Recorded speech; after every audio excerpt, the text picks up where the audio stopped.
Good late evening from Southeast Asia. It's a cool, rainy, monsoony kind of a night, and I like it. This story is about a rat, and we're going to name it some really strange, odd thing. Let's call it the rat. Okay? This is not a story about a pet rat. This is a story about a street rat. Now, I happen to like rats. My only experience with them is with the white ones you get from the pet store. I don't know anything about the brown ones. You know, the ones that go rooting in your garbage and stuff like that. I only know about the white ones. I love the white ones. They're the smartest little critters. My God, they're smart. They're stunningly, shockingly smart. I had a number of them over a number of years. You buy them for, $5 or something. You make them a beautiful little cage and you give them all the cool stuff that they want, and they become your very best little friends. Man, they're cool. If you never had a rat, you should have one. The reason I don't have rats anymore is because they don't live very long. I think the best I ever got was 3.5 years out of one. And rats are such that, you get more attached to them as time goes on, and you see how amazingly smart they are and how loving they are. And then right about the time you're really starting to think, man, I should marry this rat, and they die. So that was heartbreaking, and I just know I won't do it anymore. I suppose at some point in your life you're going to be so old that, it's pretty much a done deal that you're going to outlive the rat. So maybe when that happens, then I'll get a rat. I don't know. Now, Southeast Asia has lots of strange, weird, spooky stories.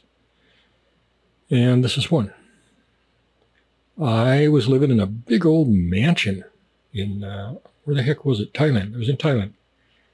And, God, it was a huge house. It had a big old white pillars out in front, and oh God, it was a gorgeous house. I paid pennies for it, rented it, paid pennies.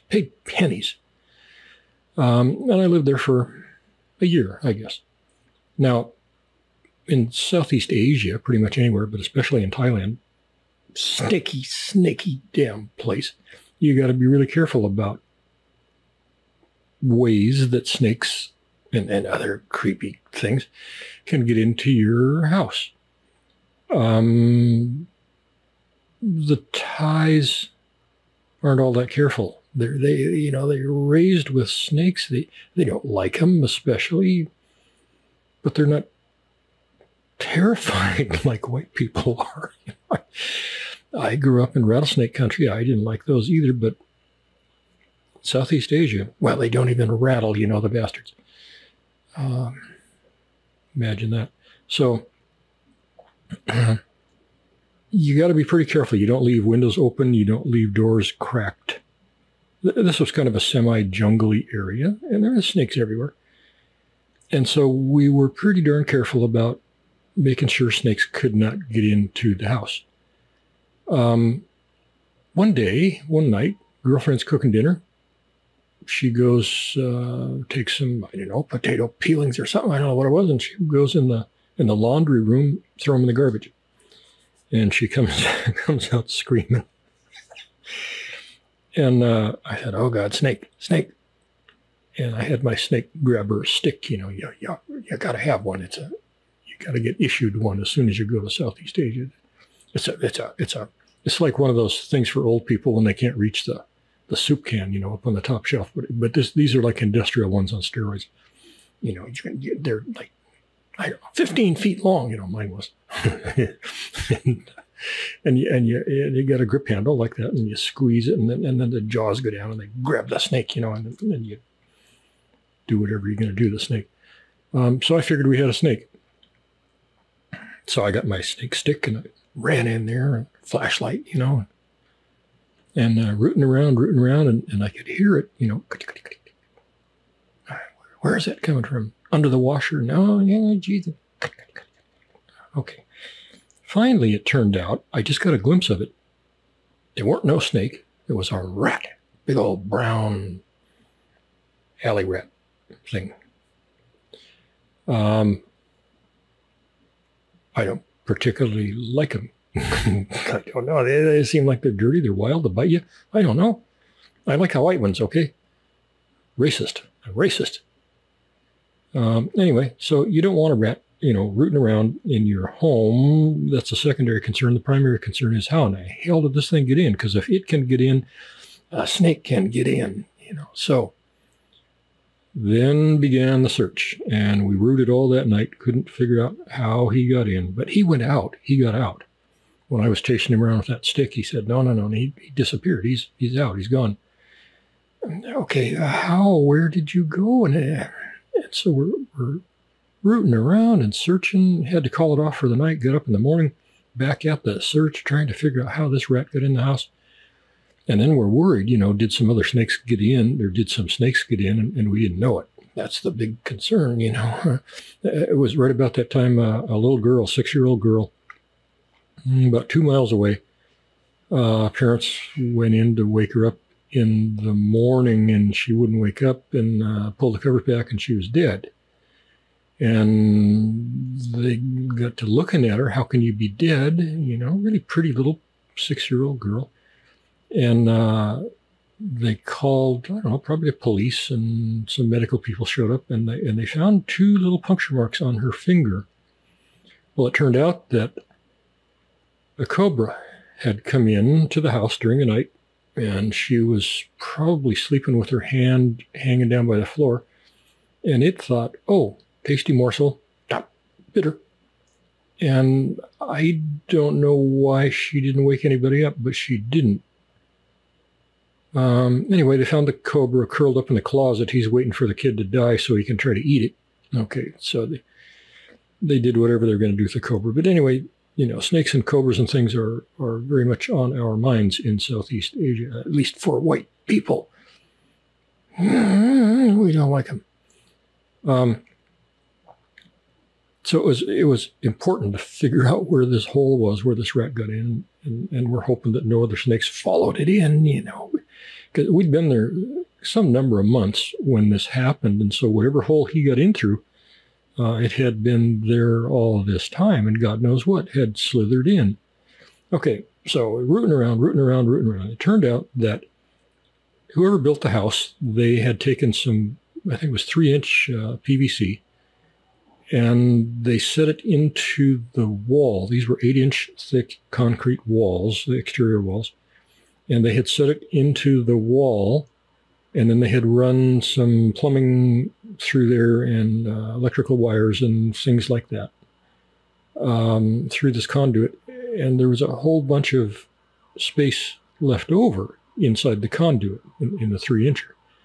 And what they had done was they took a rag on the outside and the inside, and they just taped it over the hole, so that if you're walking by it, you're not going to really notice anything. You're just going to think, well, that's been sealed off, Well, no, it hasn't. There's, a small cat could have got through there if he knew to raise up that cloth flap and then go in. Well, the rat was smart enough to do that because they're clever and they're hungry. Hunger will drive you to look for stuff. So anyway, he was in there. He had been rooting in the garbage and probably got some stuff. And when I was chasing him, he ran out. Okay, no big deal. I got some, what did I have? I had a big contractor's tube of some kind of caulking stuff. And I used that whole tube and filled up the end of that conduit, of that PVC. So now it's a wall, It's just sealed off. There's no, it's waterproof. There's nothing could get in. A bug can't even get in there. And I thought, okay, job well done. And I checked it, and by nightfall it had set, and everything was fine. I don't know what it would take to get in there.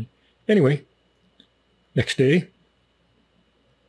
girlfriend screaming in the laundry room. And I ran in there, didn't have my snake stick this time. I didn't know what the hell I was going to do, because I knew it was the rat, but Well, it could have also been a snake. I don't know. And I ran in there, and he's like, "Oh, it's you again, asshole." He goes back out through that same hole. I thought, what in the hell? What did I sealed that? I sealed that. And so I ran around outside. And yeah, I had sealed it. Well, he had just chewed through it. There had been a couple inches of this caulking stuff, this putty. And he was a determined little sucker, and he just chewed his way right through that and made a nice little hole. Oh, what the hell? Okay, so the next day,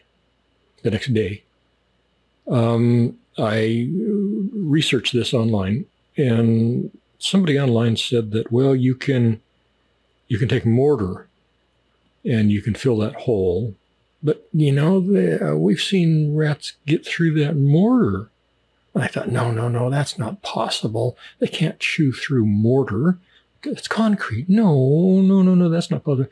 But they said, anyway, what they did was, when they had that problem and the rats kept chewing through it, they would get steel wool and they would impregnate some big gobs of steel wool with the concrete. So it was a mushy thing, steel wool full of concrete. And they would take those and they would pack them into holes and then let it set up. And they said that no rats ever chewed through that stuff. And they hypothesized that something about the steel wool put them off. Maybe it cut their mouths or hurt them, or they didn't like to chew through the steel wool. I don't know what their theory was, but I thought, well, I got to mortar this thing up anyway, so why not use the steel wool? So I did. And I thought, now, this is turning into Wile E. Coyote and the Roadrunner, It's getting kind of, from somebody's point of view, it was comical, and not from mine, but maybe from girlfriend's point of view, maybe from the rat's point of view. I don't know. Anyway, so I mortared that sucker up really good with this concoction of shit. And it set up hard by nightfall, and I thought, okay, I dare you. If you can get through that, I'm going to open the fridge, and you're just in. You're just in. You can just live in the house from then on, because if you can get through that, you're the man. You're the rat man,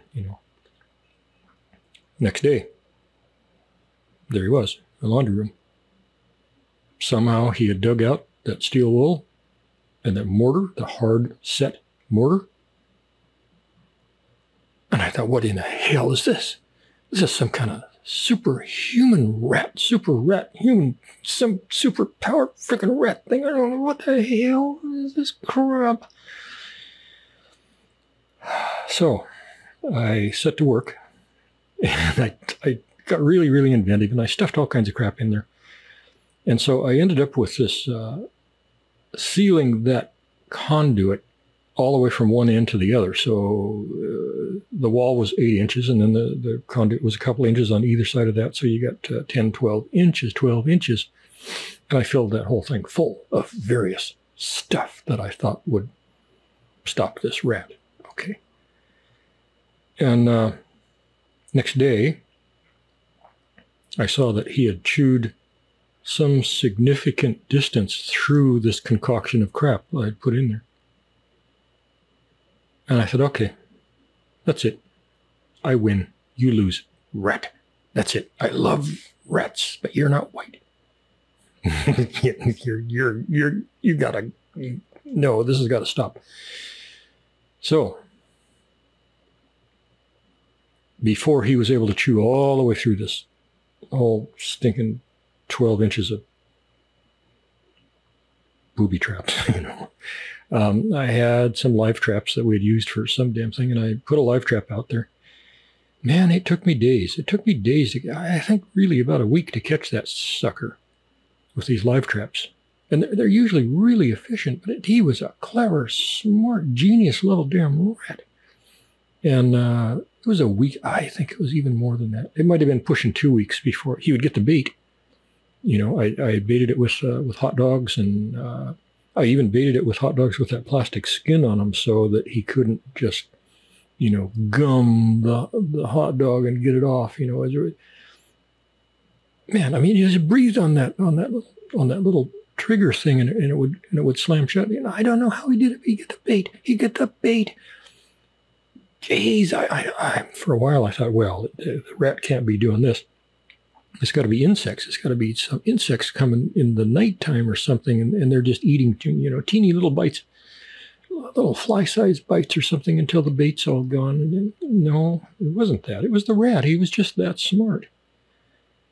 And I thought, okay, I'm not going to go, the next 2 or 3 years trying to outsmart this rat. I'm not going to do it. I got other things to do. And I didn't want him opening up another hole somewhere that the snakes would get through. So, made the decision. Got to die. And I thought about, why don't you just go drop him off? There wasn't any good place I could drop him off. It just wasn't. I figured he'd find his way back. I'd take him 5 miles. He'd find his way back, And I figured, no, you just got to die. That's all. Yeah, and then I can sleep at night. Then I'm sure you're not going to come back and cause any mischief. So one morning, I went out there, and the trap was finally sprung, and there he was. He was a healthy, hefty boy, and he's just looking at me, and I tried to decide how to do it, how to off him. Now, most people just use, a deadly trap. I don't know. I could have done that. I don't know. At that point, I wasn't 100% convinced he needed to die. At first, I just needed to stop him. So I figured, well, I'll get him in a live trap, and then I'll decide what to do, after that. So I got him, trapped him. Oh, he must have been pissed. I don't know. And so there he is. He's in the trap. He's looking at me, and I'm out there looking at him. I'm trying to think, okay, what the hell? How are you going to do this? Well, lots and lots of people use these drowning traps. They use a bucket. They got a ramp that goes up, and the rat walks up the ramp over the top of the bucket or the small drum, and he falls into the water and he drowns. And I thought, well, drowning kind of sucks. I mean, I was a commercial diver. I thought about drowning quite a bit. I sort of did once. I didn't really want to drown him, but I thought, well, it's a rat, and I don't have any more time for this foolishness. So I had a really big, let's see, what was it? It was probably a 40-gallon garbage can thing, plastic garbage can thing, big one, really big one. And I thought, okay, here we go. Here's my plan. I'm going to fill that thing, pretty full, 2/3 full of water.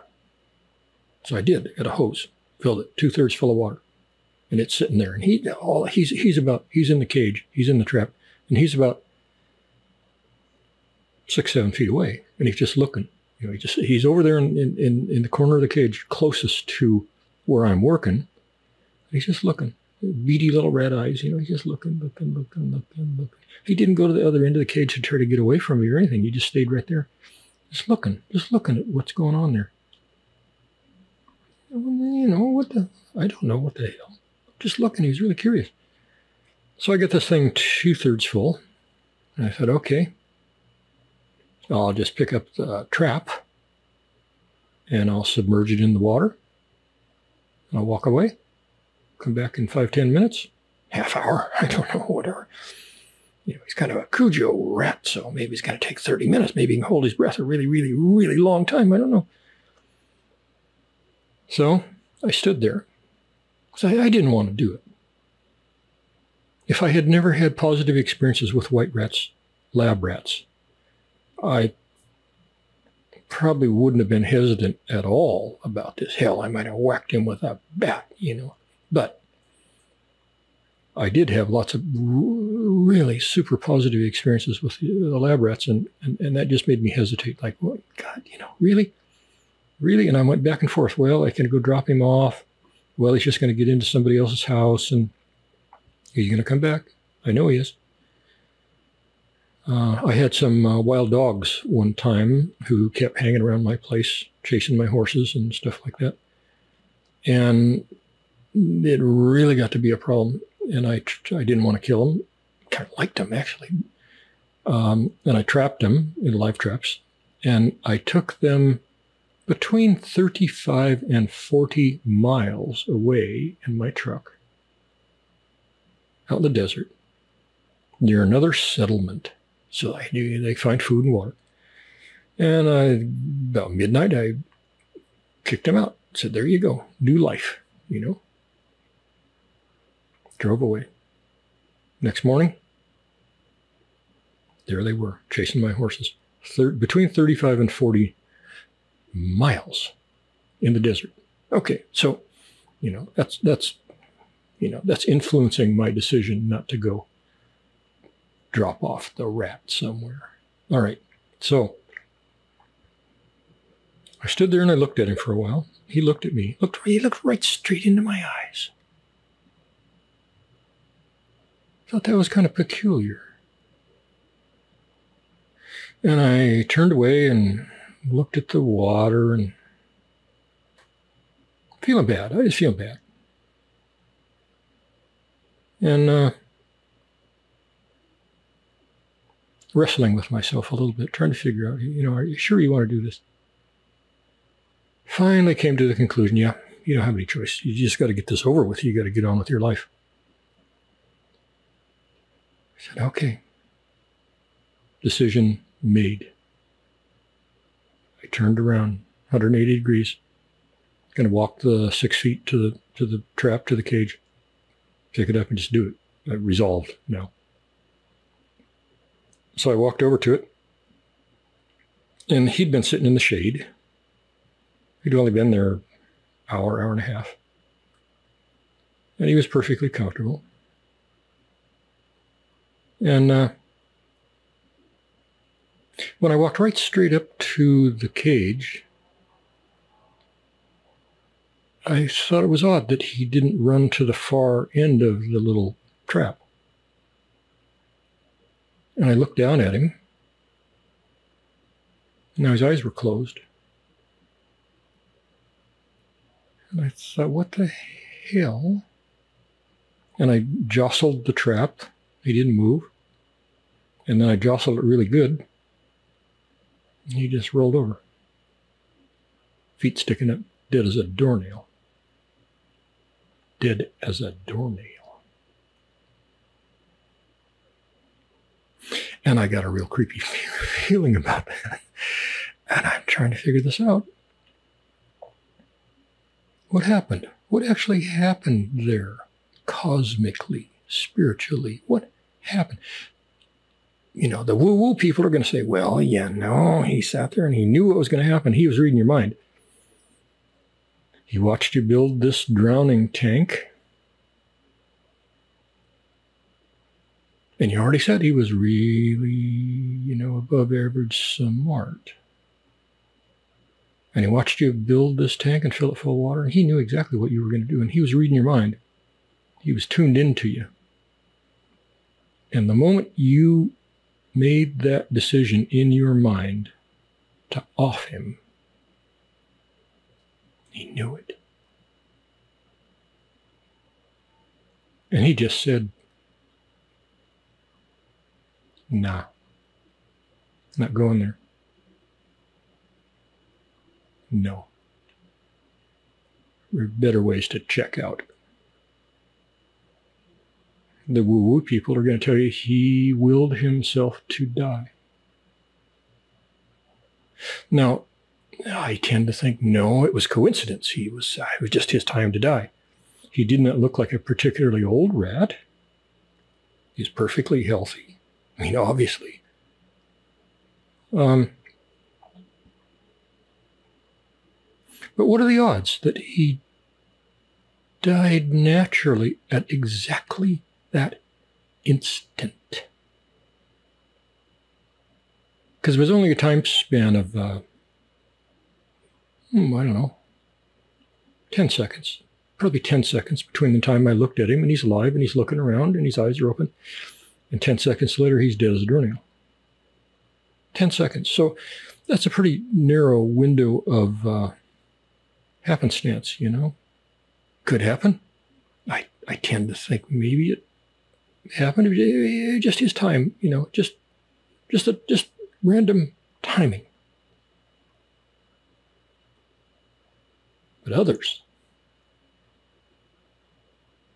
will say no. He was an evolved rat. He was probably your spirit helper. Dumbass. And you killed him. Well, I was going to kill him anyway. But, really it's better for him to go out in a manner of his choosing.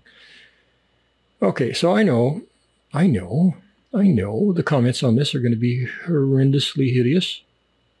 Probably get some death threats, shit like that. Well, I'm not saying I don't deserve it. So go for it, Give me your worst. I'm not going to say I don't care. I have thought about that incident way, way, way, way too many times over the decades, or the decade, I guess, since it happened. There's one positive product of this, and that is that it changed me and would change my behavior in the future. Night and day. So if the rat gave his life to save the lives of all kinds of other creatures that might cross my path in the future, then some might say, well, it was a worthy cause. And it was a sign of supreme honor on his part. Maybe. I can go either way. So in the comments, you want to bash me with a what's those things they used in medieval days? They look like a baseball bat, but they had big spikes on the end. I just saw some of those. I was in Romania in the Ukraine region last year, and I was in an old castle, and they had a bunch of those hanging around. What do they call those? Nasty things. Okay, go ahead. Come at me with one of those. I'll give you like 3 strikes before I even raise my hand, because I should have taken him out and let him go. I know that. I did a bad thing. I learned. I did. So, comments are yours. You got some old farmer wants to comment. He's going to say, oh, you should have bashed him. You should have just hit him with a shotgun. Well, as you get older and you have more and more interactions with animals, you don't think that way so much anymore. And then you have a few experiences like this, and you don't think that way at all anymore. So, thank you, Mr. Rat. Now, if I would have just killed him, if I would have just drowned him, I would still think about that. I would think badly of myself. Maybe I would have learned something. Maybe that would have changed my behavior also, because I would have felt bad about doing it. But in this manner, which evoked a lot of mystery, it caused me to think about this event, I don't know, 50 or 100 times more than I would have if I would have just drowned him and, dusted off my hands and been done with that. So what happened here was pretty profound. Maybe I'll meet up with that rat in the afterlife. Maybe he'll chew my face off and I'll say, okay. I'm sorry. Chew away. Okay? That's the story of, quote unquote, the rat. Now, this is going to go, since this was a Southeast Asian story, this is going to go on 10 Bears Travel Channel. And we got a bunch of other domains and websites, and I think we got 4 YouTube channels. We get more coming out. Basically, these are new YouTube channels. We've got hundreds and countless hundreds of videos and things and podcasts on our various websites.